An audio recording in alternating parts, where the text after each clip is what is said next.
And welcome to today's webcast for Distributed Republic. Thank you so much for joining. We're live on YouTube, Facebook, and LinkedIn. If you're in the comments, we can see them all. So if you want to be able to drop us a line to say that you're here, hi, welcome. We'd love to be able to see you. For those of you who haven't joined us before, the whole point of today's webcast is to explore the impact of decentralization, Web3, the Metaverse, and AI on our social, economic, and political systems. Our mission is to ensure that communities that can benefit the most from the inception of these new technologies have access to the resources, education, and expertise to thrive in a digital world. We try to do our best in this webcast to make sure that we have a real discussion format where we minimize jargon as much as possible. We want this to be as accessible for people, whether you are brand new to these kinds of technologies or whether you're an old hand at them. Just to be able to make sure that it's accessible as possible. However, when we're talking about these things, it's so hard to remove all of the terminology entirely. So what we have is a Web3 and AI terminology guide produced by our friends at CyberGears that you can download via this link. And essentially, if you hear a word and you're like, I have no idea what that means, I've never come across it before, check it out in the terminology guide. Hopefully, we'll be able to help you out there as well. So today's website is on Digital Couture and XR, AI, and Web3 with a purpose within that space. My guest today is the incredible Andrea Abrams, and who also stepped in just a week ago to be able to cover, because we had Lauren beforehand, and Lauren had a very exciting opportunity that we couldn't drag her away from. But Andrea is absolutely fantastic within this space, a real knowledge hub when it comes to all things phygital fashion. So Andrea, I'm going to let you introduce yourself. Thank you, Jamie. Wow, what an introduction. Thank you so much for having me. It's such a pleasure to support your event. You are one of the people I've known in the Web3 space for quite a while now that has devoted so much of your talent to providing access. And that's very important because it is a very big aspect of what Web3 and decentralization can do, particularly in the creative industries. I am the founder and CEO of PHYGICODE. PHYGICODE was created initially as a consortium of C-suite leaders in fashion and retail to create a connection between the physical world of these industries and really bridge the gap between academia and projects and execution in the industry. We've expanded to PHYGICODE Lab, PHYGICODE Connect, where we're going to be providing more tools and opportunities for access. I am myself a veteran of the retail industry. I spent the first 20 years of my career in the shopping center and retail space and advising brands on cross-border and omni-channel expansion. So now the channels have expanded to Web3. That led me to founding an incubator for retail tech about 6 years ago, where we were focused on technologies to improve sustainable practices for the fashion and retail space, as well as inventory management. And I discovered the power of blockchain and have been a blockchain investor since 2018. And I'm also a board member, a coach, a mentor, and I am, very important for this conversation, Chief of Strategy of Faith Drive. Is a company, it's a platform designed to use Web3 to provide access to fashion creators.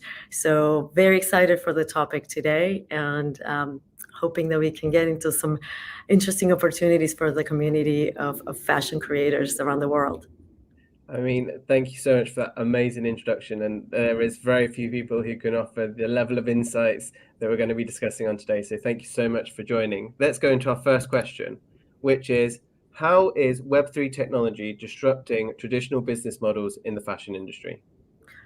I think the disruption is it's a work in progress, right? It started when we started talking about smart contracts and tokenization a few years ago.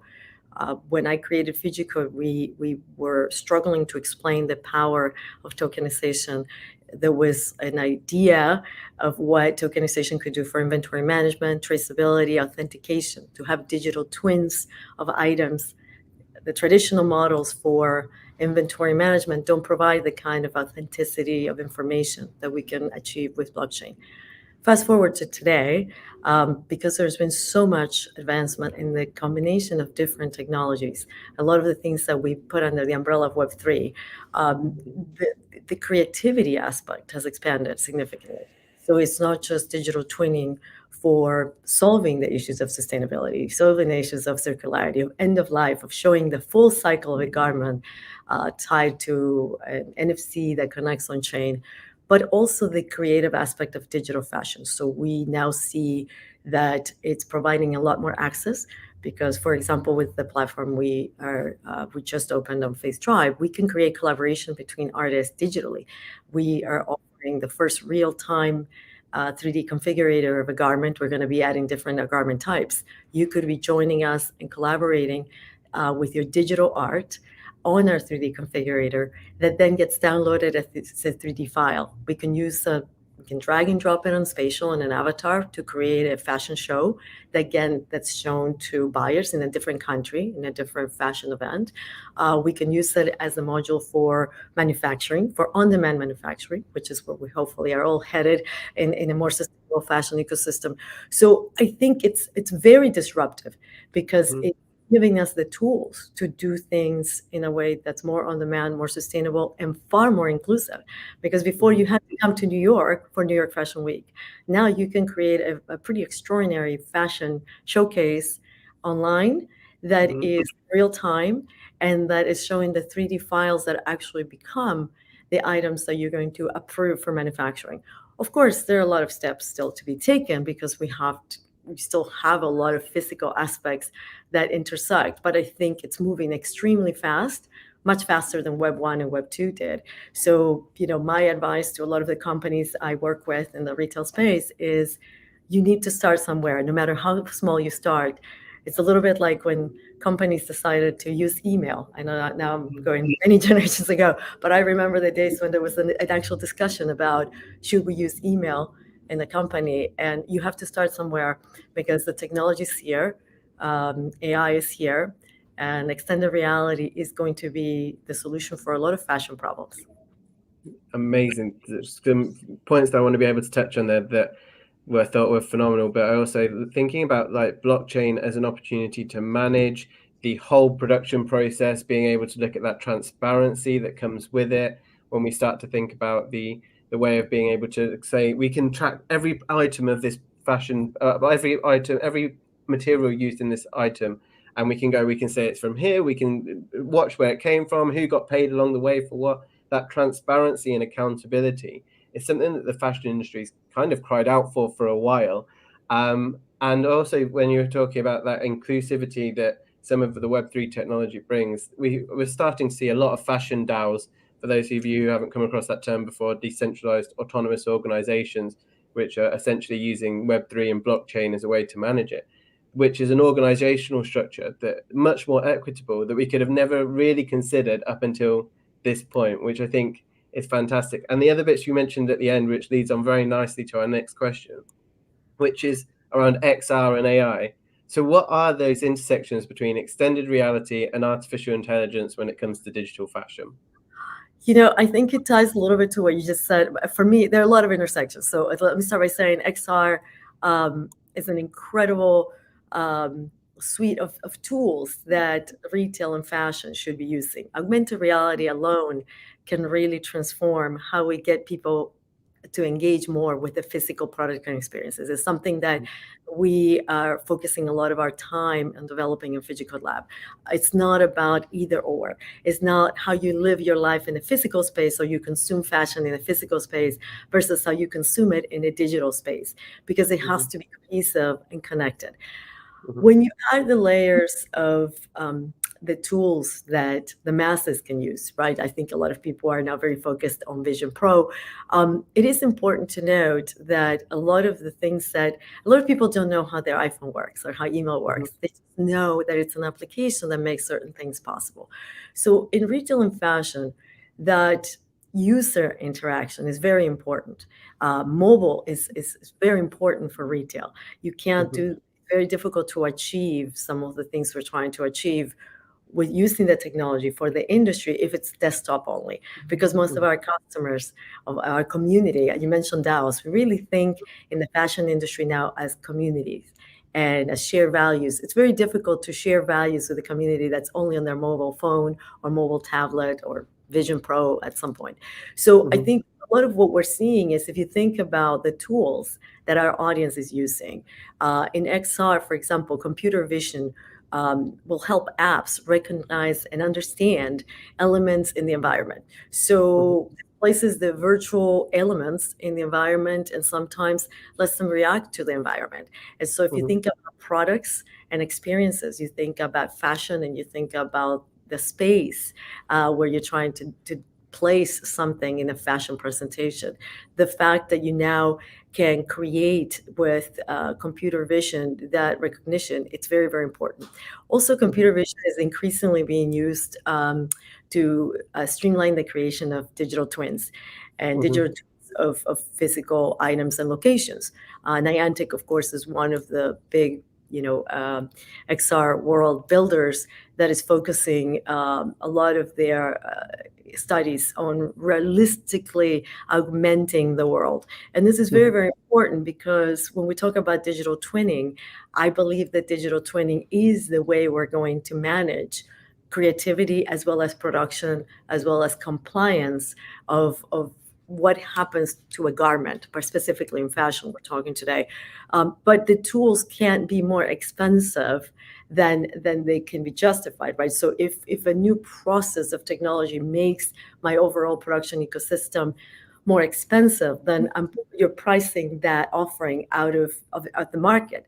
So when the creation of digital twins becomes much more automated, thanks to augmented reality, and artificial intelligence, then I think we are creating something that is a little bit more productive. Finally, what I would like to say is I do believe that with AI assistance, the shopping experience, the interaction will be much easier and much more inclusive. So we focus a lot in the fashion industry on how we produce, design, and showcase fashion. But I think if we focus on how we consume fashion, that's very important. Of course, everybody saw a lot of gamification during the pandemic, digital assets for your avatars, your identity digitally and physically, and connecting the two. But when we get to the real world of what it costs to make this jacket, what it costs to get it to the consumer, how I got to know this jacket, the tools that we're talking about make the experience of me consuming it and getting excited about it and owning it much more exciting. And so a lot of these connected technologies will also allow you, for example, as a creator, as a seller of the product, better understanding of who I am, better understanding of whether I also would buy this jacket in a second market, whether I keep it for a long time or not, or I use it as my ticket to a community of shared values. That is so transformative. We didn't have that the last 25 years. What we had to do with basic old-fashioned CRM was so limited. And I think with AI, the barriers of, I used to give a talk in France every year about breaking the barriers of entry to the Americas, right? For retailers, fashion brands. Imagine the barriers we're breaking today. There's no barriers of language. There's no barriers of physicality. With AI, your community of consumers can be infinite. So I think that's what's really exciting. For me, at this point, I think the next 5 years can accomplish what took us, in terms of the curve of growth, the equivalent of the last 15 to 20 years. So I think it's a very good time for anybody who wants to get involved to realize that you can and you don't need the traditional education necessarily. Education is great, and I work a lot with educational partners in the fashion industry. But what we're trying to do with Face Drive is to show that all fashion creators can contribute and have an economic interest in the process, even if they didn't follow the traditional path. That's amazing. There's going to pick up with that last point to start with, which is I always think to ChatGPT, beginning of this year, was the most employable skill hire is recruiting for the first quarter of this year, which I think goes to show when I do talks to the young people, I go, hey, you're not going to learn this in school. You're not going to learn this in university. You've got an opportunity here to have a very employable skill that you can get for near enough nothing. And it puts you at the forefront of something that's really developing in such a meaningful way, particularly when you look at the impact of it. There's a report by Goldman Sachs that reckons that 25% of the economy is likely to be displaced because of AI by 2030. So we can see there's massive shifts that are happening there. Also around that phygital element that you're bringing up around augmented reality and that virtual space. Even in the previous question, you used to go to New York Fashion Week and you used to have to be there physically. And now you're like, we could do that online. We can have all the outfits. You can design things. You can design spaces that defy the laws of physics. And that really kind of lends itself to what we see happening a lot, which is that phygital world. And I know this is a big part of PHYGICODE, which is that erosion between our physical and our digital world. So they're almost indistinguishable. And that really adds to my understanding from a fashion perspective, which admittedly is limited at best, but around being able to create utility with fashion, looking at the experience of fashion and looking at the expression of fashion and what that does for each individual. And that's surely a brand new world that's all being opened up now. So let's go on to our next question, which I think is a little bit, we've spoken a lot about some of these buzzy bits. It's very exciting, but what challenge exists in bridging the gap between traditional fashion and the emerging digital fashion trends? I think one of the biggest challenges is lack of education, right? So you pointed out if AI is going to displace so many jobs, for example, what are we doing to educate not just the new generations, but all of us who are in the industry today on new tools? Every new disruption by technology requires training. I remember when e-commerce became the big disruptor, right? There was a lot of training needed because there was a lot of fear of using the tools. And with good reason, right? If you are a fashion brand, you have IP issues to worry about. You have a legacy, you have responsibilities depending on what country you're from and where you have your production. I mean, the laws that are going to force some of the sustainability applications that we talked about are laws that are changing in certain parts of the world that require fashion creators to show the full path of the garment, that the garment doesn't end up in a landfill, right? And so if we think about today, part of what we need is education on what is the industry today, what are the points of friction, what are the things that need to be solved so that there's a conscious investment, not only in the technology. Some of the technologies are not that expensive to roll out, but what's expensive or viewed as expensive by fashion brands, by fashion creators, is the investment in a new methodology, investment in new people, or investment in training your people. So the approach we're taking at PHYGICODE Lab is not just saying, okay, this is a new world, everything we've done before, forget it, we're starting over, here are the technologies, because that never works. In the real world, every disruption takes a transition. In some places, it moves faster than others. What we're trying to do is to create a program of education and a program of transition that's very enterprise focused. So if you are a company with many brands, or you are a real estate owner with many real estate locations that survive because of retail experiences, because of entertainment experiences, how do we show you the most efficient tools? Not every tool is ready for everyone, and not everyone is ready for every tool. Technology has to solve problems, right? So what are the problems that we think we can solve today? How do we go in steps? And how do we do it by training your organization on how to use it? Because then it doesn't become a relationship of client and agency. It becomes a program for adoption. And it is very much what you see from all of the giants of software, whether it's Oracle or Salesforce or Adobe. Eventually what you need is to learn how to use the technology. The friction right now is that it's all viewed as agency work, and it's quite expensive. So the high quality adoption is perceived, high quality digital assets are believed to be very expensive. I happen to spend a lot of my time working with companies that are focusing on democratizing access to those tools.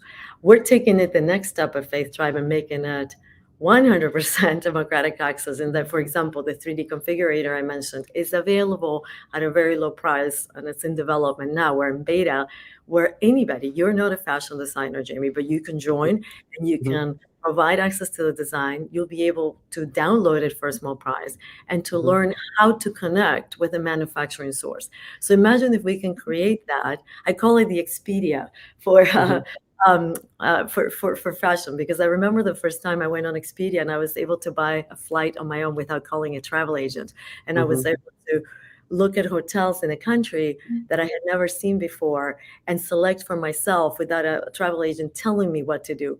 Think of that. That democratic process is going to be a toolkit that keeps expanding and expanding. And we need people like you, voices of technology like you, that are showing everybody of every age, of every background, how the technology is not to be feared.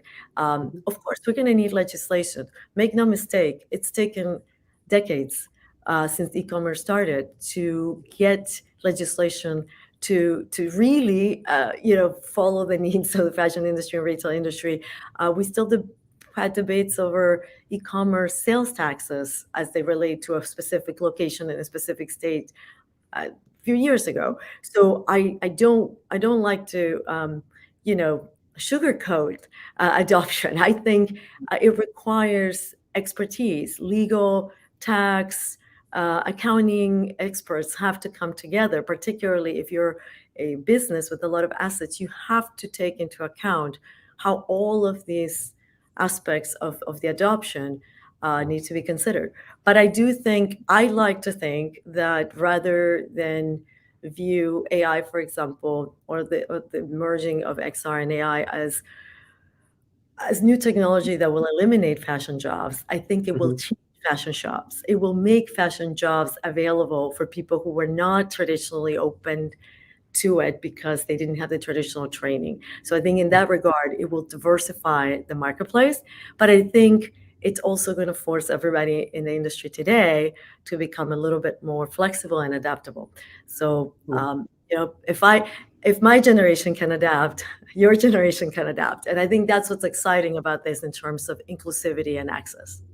Amazing. There's so many good points there. There are a few that I wanted to be able to touch on.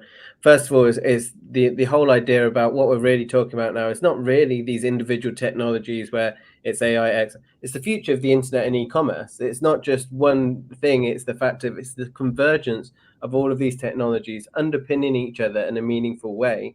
And I think that was really interesting when we were talking about the training aspect of it. Because I think if you were talking to organizations at the inception of the internet, 1992, 1993, and go, hey, would you invest money in infrastructure and training and staff to be able to get online now? Most organizations have been like, yeah, we would have done that earlier. Then social media comes along and we would go, you know what, would you have invested more money in getting a social team and everything up and running? They were, yeah. And now we're telling them, we're like, hey, Web3, Metaverse, AI, XR, AR, these technologies are going to change the consumer experience. Would you want to invest training and infrastructure in it now? And those organizations still haven't recognized the pattern of they come in, this is going to happen, and we need to be able to do something about it. And the more they can skill their workforce, the more advantages they're going to see over the competition that's there. So I think that training element is really, really essential. And also the concept there that you were talking around, that a lot of our more human-centric aspects of fashion, like quite a lot of it has been business to consumer, and now we're really looking at, and we don't want this to be exploitative. We're not looking at the exploitative aspects of technology anymore. How can we make it human-centric and put people at the center of all of those different aspects of design and development?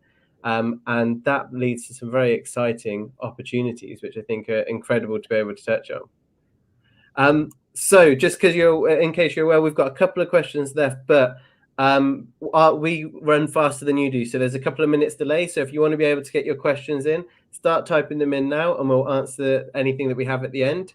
I can see we've definitely got a few comments, but some questions would always be welcome. So our next one is, how can digital culture contribute to the sustainability in the fashion industry?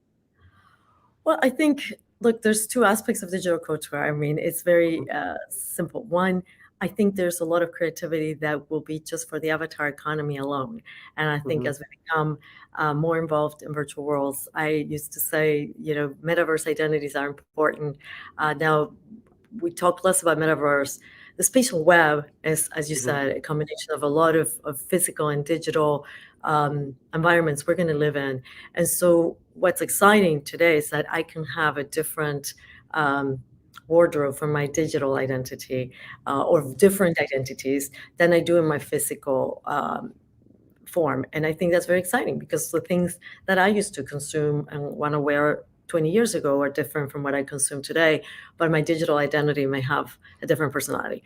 To the extent that a lot of what we consume is to be seen digitally, right? It's not, we don't wear more than once. There will be a lot that we consume for our digital interactions that we don't need to have it in physical form, hanging in a closet and creating more pollution, creating more product that then doesn't really get properly used.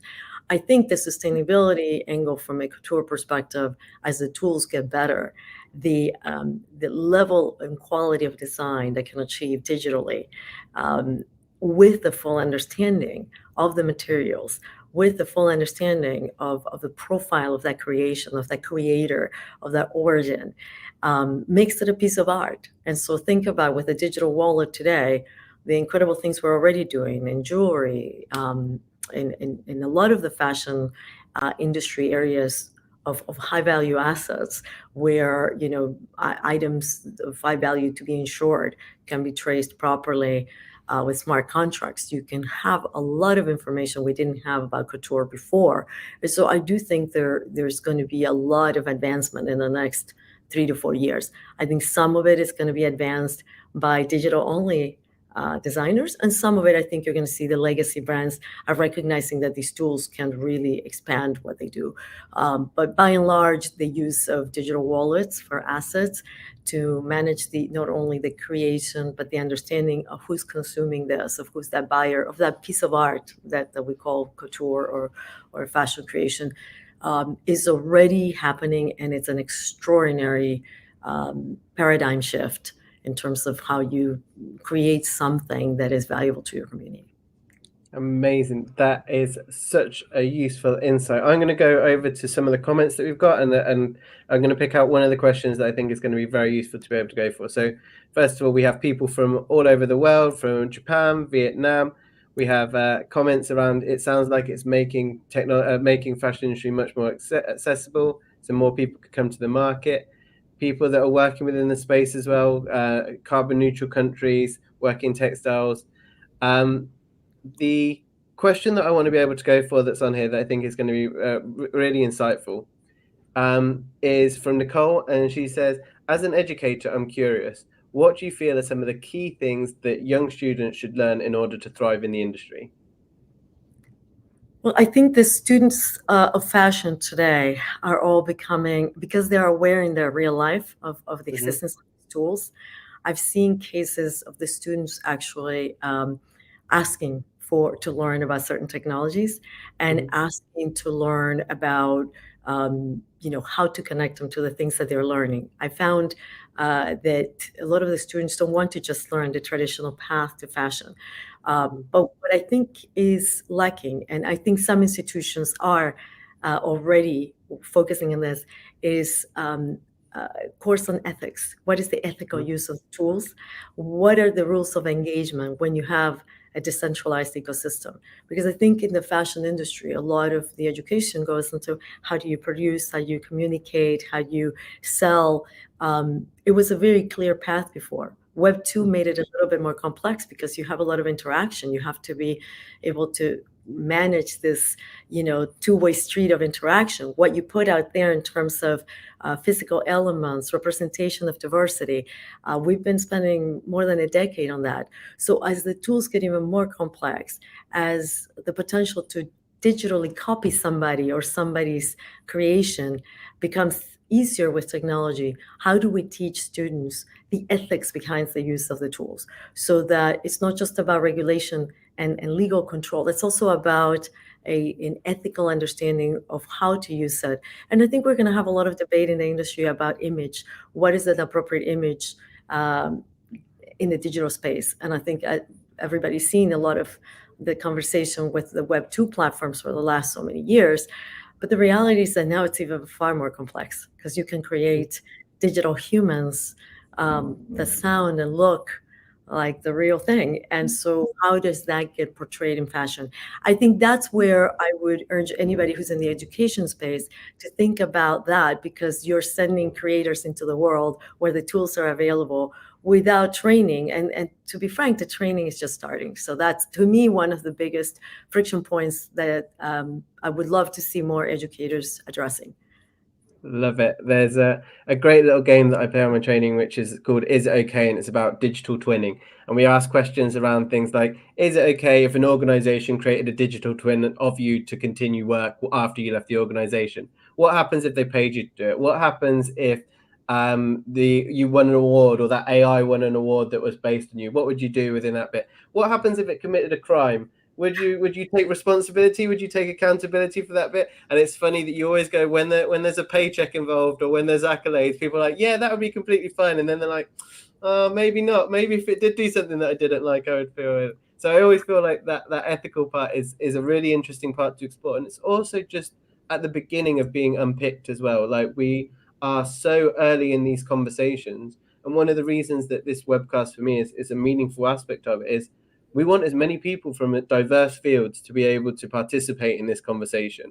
Like, it can't just be the same people that have been talking about it before. It can't be the same organizations that were built on exploitative models still continuing to kind of lead that conversation on ethics. 100%. So that was amazing answers, Andrea. Thank you so much. We had a lot of accolade, lots of positive feedback from the things that you were saying.